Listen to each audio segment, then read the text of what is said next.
हरे कृष्णा प्रभु जी, हरे कृष्णा माता जी, आप सबके चरणों में दंडवत प्रणाम। तो प्रचार करने का महत्व क्या है? तो हमने बीच में 2-3 ऑडियोज में हमने प्रचार के लिए हेल्पफुल बातें हमने जाना है, लेकिन आज के इस ऑडियो में हम प्रचार के महत्व को ही जानने वाले हैं। Importance of preaching part 7। Srila Prabhupada कहा करते थे, श्रील प्रभुपाद जी को एक व्यक्ति ने प्रश्न किया, शिष्य ने प्रश्न किया कि हे प्रभुपाद, जो प्रचार कर रहा है और जो प्रचार नहीं कर रहा, भक्ति कर रहा है, इन दोनों में जल्दी भगवत धाम को कौन जाता है? श्रील प्रभुपाद जी ने कहा, जो व्यक्ति प्रचार कर रहा है वो ऑलरेडी भगवत धाम में उसका सीट कंफर्म हो चुका है, लेकिन जो भक्ति कर रहा है उसको भक्ति करके एक दिन लायक बनना पड़ेगा गोलोक वृंदावन में सीट पाने के लिए। लेकिन जो व्यक्ति प्रचार कर रहा है उसका सीट ऑलरेडी कंफर्म है गोलोक वृंदावन में। कितनी कितनी ग्रेट बात है ना ये। मतलब कोई व्यक्ति अगर इस बात को थोड़ा गहराई से जाने, वो आज से ही जितना हो सके उतना प्रचार करना स्टार्ट कर देगा। Because the one who is preaching is already back to God. Srila Prabhupada ji का स्टेटमेंट। श्रील प्रभुपाद जी ने बोला, जो व्यक्ति मेरी किताबों को पढ़ रहा है और मेरे किताबों को बांट रहा है, उनको पर्सनली मैं आऊंगा लेके जाने के लिए, है ना। मेरी किताब में बांट रहा है मतलब क्या है? सड़क सड़क में जाकर के किताब बांटना नहीं, मेरी किताबों से नॉलेज को बांटना। जो व्यक्ति मेरी किताब पढ़ता है और मेरी किताबों से नॉलेज को बांट रहा है, यानी the one who is preaching, है ना। जो व्यक्ति प्रचार कर रहा है उस व्यक्ति को मैं पर्सनली आऊंगा लेके जाने के लिए। और प्रभुपाद जी तो इतने मर्सीफुल हैं, एक इंसिडेंट बताता हूँ, ठीक है। तो एक बार हमारे एक मिनट, तो कृष्ण किशोर प्रभु जी का मैं एक लेक्चर सुन रहा था, श्रील भक्ति चारू स्वामी महाराज जी के ग्लोरिफिकेशन के ऊपर। क्योंकि हमारे कृष्ण किशोर प्रभु जो है वो भक्ति चारू स्वामी महाराज जी के शिष्य हैं, तो अपने गुरु महाराज जी का गुणगान कर रहे हैं। तो उस गुणगान में उन्होंने एक बहुत ही सुंदर बात बताई कि भक्ति चारू स्वामी महाराज जी जब थे उस समय में एक डेवोटी थे, उनका नाम था उपेंद्र प्रभु, जो कि श्रील प्रभुपाद जी के शिष्य थे और उन्होंने प्रचार में काफी हेल्प किया था श्रील प्रभुपाद जी को। लेकिन जब श्रील प्रभुपाद जी धराधाम को छोड़ के चले गए नित्य लीला में, तो व्यक्ति कमजोर पड़ गया, गुरु नहीं है, व्यक्ति कमजोर पड़ गया। और उसी समय में उसकी जो गर्लफ्रेंड थी, जिसको उपेंद्र प्रभु ने दीक्षा लेने की वजह से छोड़ दिया था, वो गर्लफ्रेंड आई और बोला कि मैं तुमसे विवाह करना चाहती हूँ, तो प्लीज मुझसे विवाह कर लो। तो उपेंद्र प्रभु ने इस्कॉन छोड़ दिया, प्रचार छोड़ दी और अपनी गर्लफ्रेंड से विवाह कर ली। और वो इतने गिर गए उस लड़की के चक्कर में कि उन्होंने कृष्ण भक्ति करना भी तक छोड़ दिया था। लेकिन एक दिन जब भक्ति चारू स्वामी महाराज और अनेकों डेवोटीज कीर्तन कर रहे थे टेंपल में, तो उपेंद्र प्रभु की गर्लफ्रेंड आई वहां पे और बोली कि ये प्रभुपाद कौन है? तो भक्ति चारू स्वामी महाराज जी ने बोला कि प्रभुपाद भाई और आस्की, आप कौन है? तो उस गर्लफ्रेंड ने बोला कि मैं आपके प्रभुपाद जी के एक शिष्य थे, उपेंद्र प्रभु, है ना, उनका जो भी ओरिजिनल नाम था। तो उनकी मैं गर्लफ्रेंड हूँ और वाइफ भी हूँ, और मेरे जो पति है वो मर चुके हैं। लेकिन जब वो अंतिम क्षणों में थे, उनको कैंसर हुआ था और अंतिम क्षणों में थे, तब मैंने देखा कि वो एकदम से रोते हुए, जब वो रो रहे थे कि मैं मरने वाला हूँ, एकदम से रोते हुए उन्होंने राइट टर्न किया अपने मुख को और बोलने लगे कि प्रभुपाद आप यहाँ पर कैसे? बस इतना ही। तो प्रभुपाद जी ने बोला उनको कि तुमने मेरी बुक्स को बांटा हुआ है, तो मैंने बोला है कि जो मेरे बुक्स को बांटेगा उसको मैं पर्सनली आऊंगा लेने के लिए, और मैं आ गया। लेकिन उन्होंने बोला कि हे प्रभुपाद, लेकिन मैं तो प्रीचिंग मिशन छोड़ चुका हूँ, मैं तो भक्ति ही छोड़ चुका हूँ, लेकिन तुमने मुझे हेल्प की है और इस ऋण को मैं चुकाने आया हूँ। तो प्रभुपाद जी जो हैं, उनके बुक्स को जो बांटते हैं, प्रभुपाद जी समझते हैं कि ये अब मैं इसका ऋणी हो गया, तो मैं अब इसके ऋण को चुकाऊंगा, इसको वापस धाम लेके जाऊंगा, है ना। इस जीवात्मा को वापस धाम लेके जाना ही इसका ऋण का चुकता है।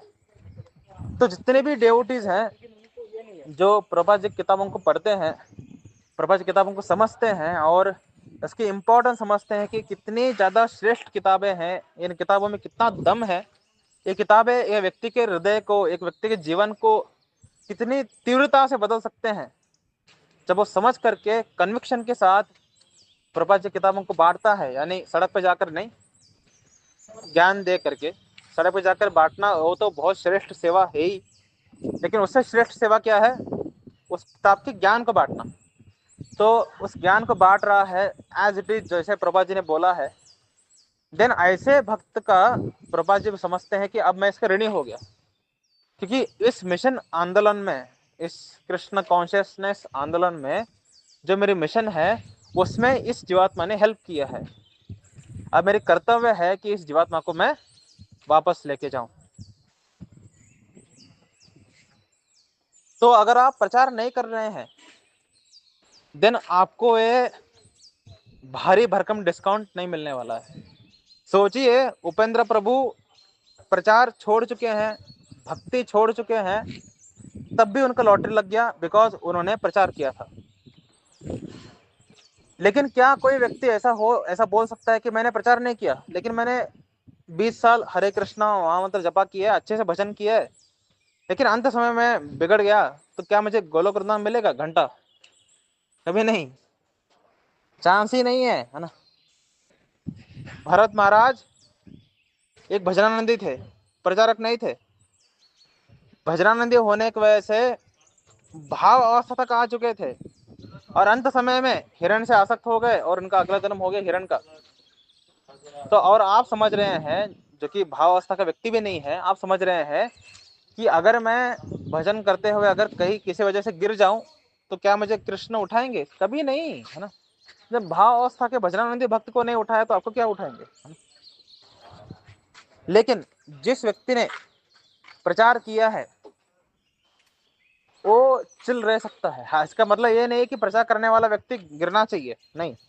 अगर गिरा तो भी उसका फायदा है, क्योंकि उसने प्रचार किया है। प्रचार करना कितना ज्यादा जरूरी है, हमें इस बात से समझ आना चाहिए कि अगर कोई व्यक्ति प्रचार करता है, श्रील प्रभुपाद जी के मिशन को आगे बढ़ाने में हेल्प करता है, देन श्रील प्रभुपाद खुद आते हैं उसको लेने के लिए। इसलिए जितने प्रचारक लोग हैं, वो माया के इस दुर्ग में, है ना, वो जाते हैं, लोगों से मिलते हैं और माया के साथ डील करते हैं, माया के चंगुल में रहते हैं, है ना।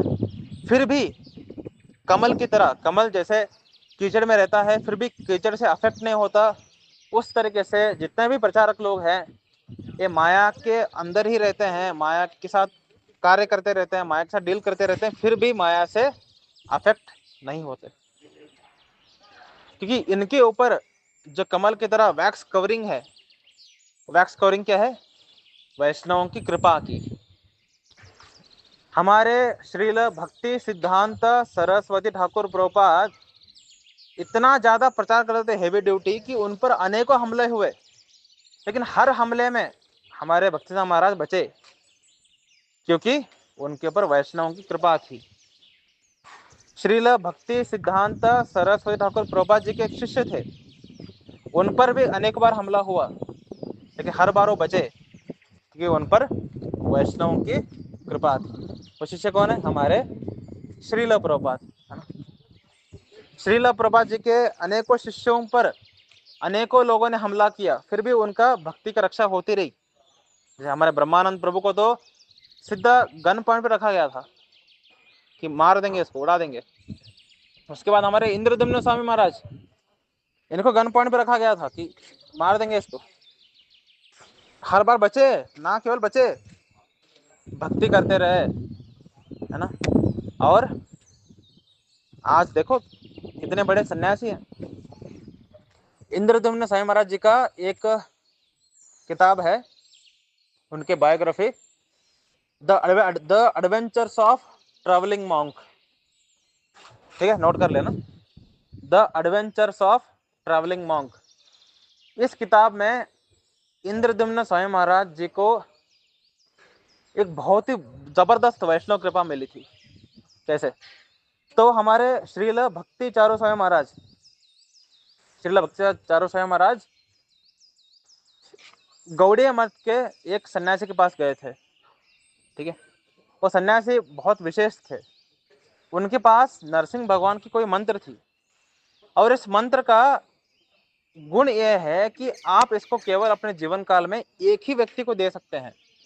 अगर आपने गलती से भी दो व्यक्ति को दे दिए, आपका भी मंत्र के लिए जो प्रभाव है और उस व्यक्ति के लिए, दोनों के लिए खराब हो जाएगा। इसीलिए वही जो गुरु महाराज हैं गौड़ीय मठ के, इन्होंने इस मंत्र को किसी को नहीं दिया था, किसी को भी नहीं। क्योंकि उनको डाउट था कि अगर मैं किसी को दूंगा और ये नालायक व्यक्ति किसी और व्यक्ति को दे देगा, है ना, और अनेकों लोगों को दे देगा, हम तीनों का ये खराब हो जाएगा। तो अत्यंत विश्वासु शिष्य को ही देना चाहे थे, जो कि जीवन के अंत तक इस मंत्र केवल एक ही व्यक्ति को दे सके, अत्यंत विश्वास करके।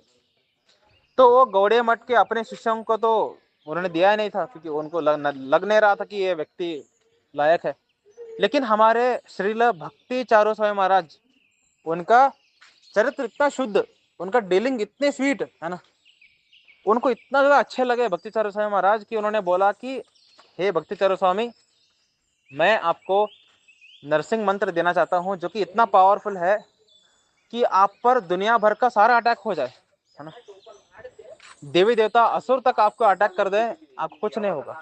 ये मंत्र इतना पावरफुल है, और ये मंत्र मैं आपको देना चाहता हूँ। और इस मंत्र का विशेषता यह है कि इस मंत्र को मैं केवल एक ही बार दे सकता हूँ अपने जीवन काल में, और उस व्यक्ति को इतना विश्वास होना चाहिए कि वो व्यक्ति किसी और को ये मंत्र ना दे,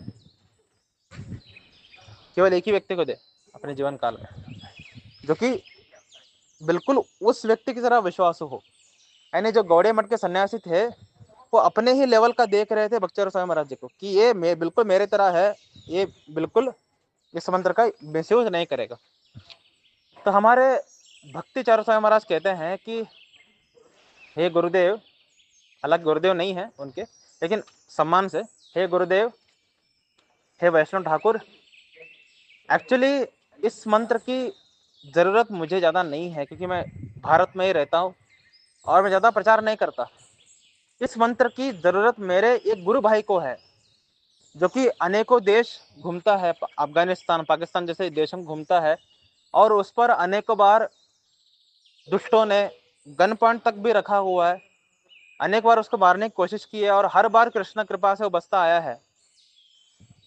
मैं चाहता हूं कि आप ये मंत्र को उनको दे, और उनके गुरु भाई कौन है? श्रील इंद्रद्युम्न स्वामी महाराज।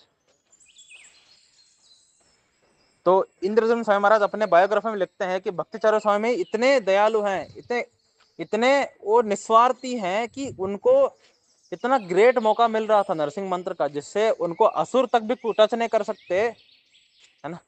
ऐसा मंत्र उन्होंने बोला, मुझे रेकमेंड कर दिया कि आप इनको दीजिए। क्यों क्यों रेकमेंड किया उन्होंने? Because Indradyumna Swami Maharaj was preaching. जब आप प्रचार करते हैं तो आपको अनेकों वैष्णव जन कृपा करते हैं, आप पर, आपको आशीर्वाद देते हैं, और ऐसे सीक्रेट मंत्र जो कि आपको कभी जीवन में कभी पता नहीं चलने वाला, ऐसे सीक्रेट मंत्र आपको देते हैं। ये तो एक इंसिडेंट है। तो बात यह है कि प्रचार करने वालों को डर नहीं रहता कि मैं माया में गिर न जाऊं, है ना। तो माया में गिर जाऊंगा तो इससे अच्छा मैं घर में रह के भजन करूंगा यार, है ना। प्रचार में तो अनेकों सुंदर लड़कियों से बात करना पड़ता है ना। उसमें कोई लड़की मेरे पीछे पड़ गई तो, है ना, मेरा तो फॉल डाउन हो जाएगा। नहीं भाई, मैं प्रचार नहीं करूंगा, मैं घर में रह के भक्ति करूंगा। सर, आपको डरने की जरूरत नहीं है ना? अगर आप प्रचार कर रहे हैं, देन आपको हर प्रकार की माया से वैष्णव की कृपा, भगवान की कृपा बचाएगी। और आप बिल्कुल उस केसर में कमल की तरह अछूते रहोगे, आपको कुछ नहीं होगा। और अल्टीमेटली कमल किसके चरणों में आता है? भगवान कृष्ण के, है ना।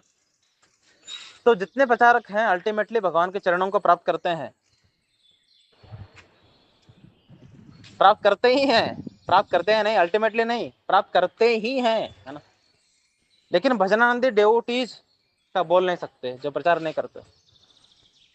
हमारे श्रील प्रभुपाद जी को एक बार एक व्यक्ति ने प्रश्न किया कि प्रभुपाद, मुझे बहुत इच्छा हो रही है कि मैं वृंदावन जाऊं और वहां पर सेटल होकर के मैं एवरीडे चैंटिंग करूं, और मैं अभी घर में 64 माला कर रहा हूं। और श्रील भक्ति सिद्धांत महाराज जी ने कहा था कि जो व्यक्ति 64 माला कर रहा है और जो व्यक्ति दिन में 6 घंटे भागवतम पढ़ रहा है वो वृंदावन जाके रह सकता है।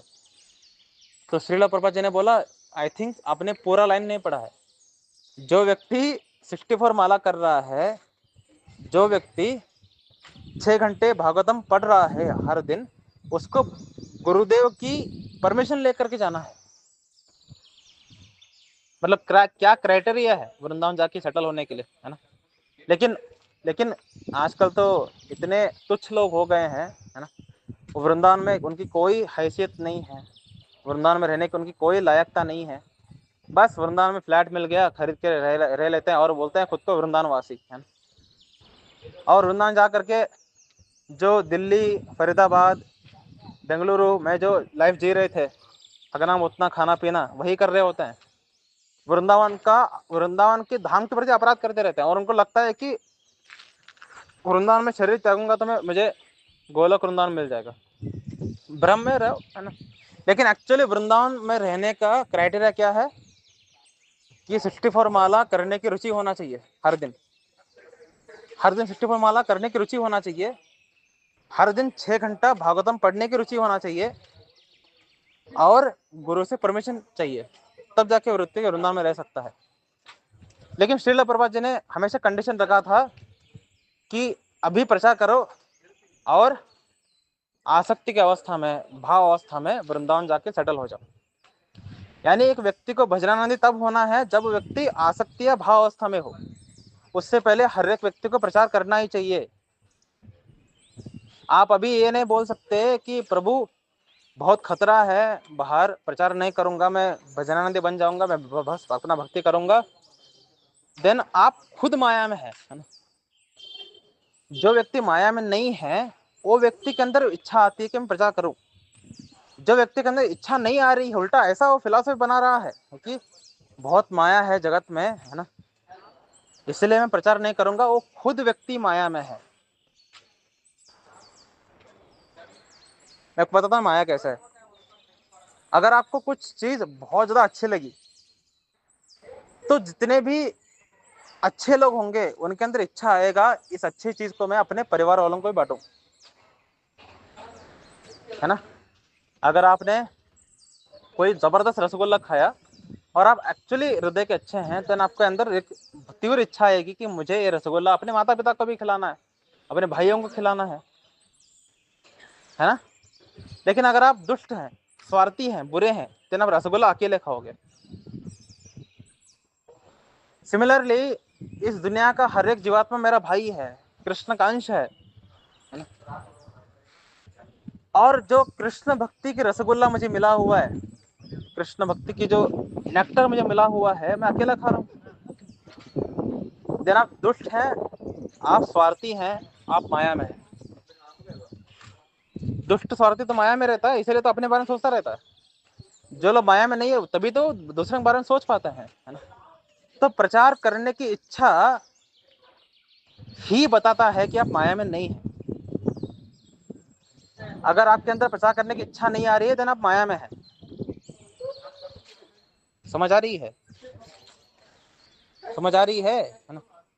तो आपको बिल्कुल भी डरने की जरूरत नहीं है कि प्रचार करूंगा, अरे भाई, है ना, सुंदर लड़कियों से मिलना पड़ेगा, है ना, कैसे कैसे लोगों से मिलना पड़ेगा, इतना ट्रैवल करना पड़ेगा, इतना कष्ट कौन सहेगा, है ना।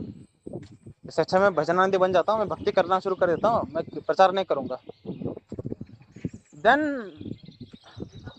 खत्म है, सीन खत्म है आपका, आप भक्ति में ग्रो नहीं कर सकते।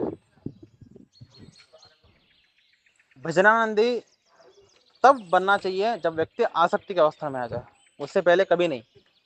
उससे पहले हर एक व्यक्ति को प्रचार करना चाहिए ताकि फास्टर शुद्धिकरण हो।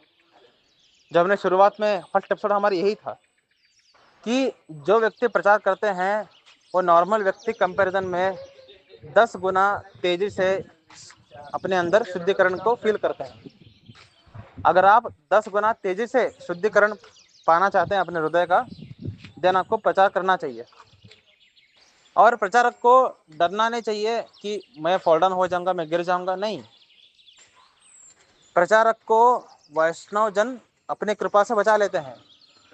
लेकिन जो लोग प्रचार करने के वक्त कुछ स्वार्थ रख करके प्रचार करते हैं कि मुझे धन चाहिए, मुझे एक सुंदर लड़की से शादी करना है, मुझे फॉलोअर्स चाहिए, ऐसे लोगों का ये फॉल डाउन होता है। और ऐसे लोग कभी उठते नहीं है वापस, क्योंकि उनको कृपा मिलता ही नहीं है। हमारे वैष्णव जन जो हैं वो व्यक्ति के हृदय को पढ़ सकते हैं। जब वो देखते हैं कि इस व्यक्ति के हृदय में स्त्री भोग है, इस व्यक्ति के हृदय में जन पाने की इच्छा है, पैसा पाने की इच्छा है, देन वो कृपा नहीं करते ऐसे व्यक्ति पर। और ऐसा व्यक्ति जब ऐसा ऑलरेडी माया में, प्रचारक ऐसा नालायक प्रचारक है ना, ऑलरेडी माया में, और जीवन के अंत में माया में रह करके सत्यानाश हो जाता है। हम ऐसे नीच प्रचारकों की बात नहीं कर रहे, हम उन प्रचारक की बात कर रहे हैं जिनकी केवल एक ही मोटिव है, कृष्ण के बारे में लोगों को पता चलना चाहिए। लोग इतने दुखी हैं, लोग इतने कष्ट में हैं, इन सब के कष्ट को दूर करने का एकमात्र तरीका है कृष्ण भक्ति का प्रचार करना, है ना। ऐसा कंपैशन में आकर के जो व्यक्ति प्रचार करता है, केवल वही वैष्णव की कृपा को प्राप्त करता है, और इन वैष्णव कृपा की वजह से उनका कभी फॉल डाउन नहीं हो सकता। तो अगर कोई चाहता है कि उसका कभी फॉल डाउन ना हो भक्ति में, देन उसको शुद्ध हृदय से, बिना कोई अपेक्षा के, भौतिक, केवल भक्ति की अपेक्षा रखते हुए अगर कोई व्यक्ति प्रचार करेगा, देन उसका कभी भी जीवन में फॉल डाउन नहीं हो सकता। और अगर फॉल डाउन हुआ ऐसा दिखेगा भी, तो भी उसको श्रील प्रभुपाद उठा लेंगे। मतलब हर तरीके से सिक्योर्ड है। जैसे जब एक व्यक्ति इंश्योरेंस कराता है तो उसको मरने की डर ऑलमोस्ट कम हो जाती है। उस तरीके से प्रचार करना मतलब भक्ति की इंश्योरेंस है ना। फॉल डाउन का डर ऑलमोस्ट खत्म ही हो जाता है। व्यक्ति शुद्ध हृदय से कर ही रहा है, उसके साथ साथ बिंदास होकर प्रचार करता है। हमारे अमोघ लीला प्रभु जी को अनेकों स्त्रियों ने प्रपोज किया, अनेकों दुष्ट लोगों ने उनको फॉल डाउन कराने के लिए जानबूझ करके स्त्रियों को पैसे दे करके भेजा कि आप जाओ और इसको, है ना, अपने जाल में फंसाओ, है ना। फिर भी अमोघ लीला प्रभु गिरे नहीं। क्यों? Because he was always protected by the mercy of his गुरुदेव गोपाल कृष्ण गोसाई महाराज। और अमोघ लीला प्रभु को तो इस्कॉन के जितने भी वरिष्ठ वैष्णव हैं, ये सब लोग उनको आशीर्वाद देते ही हैं। उसके साथ साथ अनेकों भक्त जो कि अमोघ लीला प्रभु से सीख रहे हैं, वो प्रार्थना करते हैं कि अमोघ लीला प्रभु इसी तरीके से प्रचार करते रहे, भक्ति करते रहे, और इनका कभी फॉल डाउन ना हो।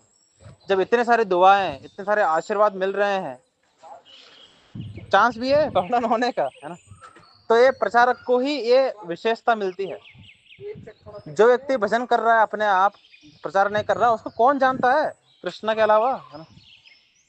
और वो भी उसको परीक्षा देना पड़ता है जीवन के अंत तक। लेकिन जो प्रचार कर रहा है उसको तो अनेक लोग जानते हैं, अनेकों डेवोटीज उनको क्या करते हैं, कृपा करते हैं। उसके साथ साथ अनेकों लोग उनके लिए दुआ करते हैं कि इसका कभी फॉल डाउन ना हो, है ना। तो प्रचार करना इज भक्ति का इंश्योरेंस। प्रचार करना मतलब भक्ति का इंश्योरेंस प्राप्त कर लेना, टर्म लाइफ। कि अगर एक्सीडेंटली किसी वजह से आप गिर गए, मर गए, फिर भी आपको भक्ति मिल जाएगी, है ना, फिर आपको धाम मिल जाएगा। ये इंश्योरेंस है प्रचार करने का, शुद्ध हृदय से। ये बात याद रखना, शुद्ध हृदय से स्त्री पाने के लिए, जैसे अनेकों लोग हैं इस्कॉन में, है ना, जिनका प्रचार करने के एकमात्र कारण क्या है कि प्रचार करने की वजह से अगर फॉलोअर्स बढ़ गए, देन अनेकों सुंदर युवतियां इस्कॉन के मुझसे शादी करने के लिए अप्लाई करेंगे। मतलब क्या भाव है ना। अगर हम पॉपुलर हो गया, फिर अनेकों युवतियां मुझसे शादी करने के लिए अप्लाई करेंगे, देन मैं चूज करूंगा, है ना। 10 लोगों ने अप्लाई किया, मैं चूज करूंगा एक लड़की से शादी करने का। अगर आप इस तरीके से भाव रख करके प्रचार कर रहे हैं, देन वो प्रचार नहीं है, वो माया है। ये आप प्रचार कर ही नहीं सकते।